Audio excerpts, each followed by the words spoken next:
Happy Tulip Tuesday. This is the day we share timely tips for the Tulip Pro. Today, talking wedding bouquets. We make them, they're beautiful. And there's a front. And that's where you want everybody to hold it.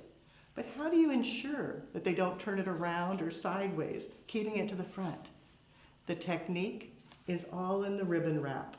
Once you have it wrapped and it's ready to go, locate the front, position it, and then using pearl head pins, add decorative enhancement right into the ribbon.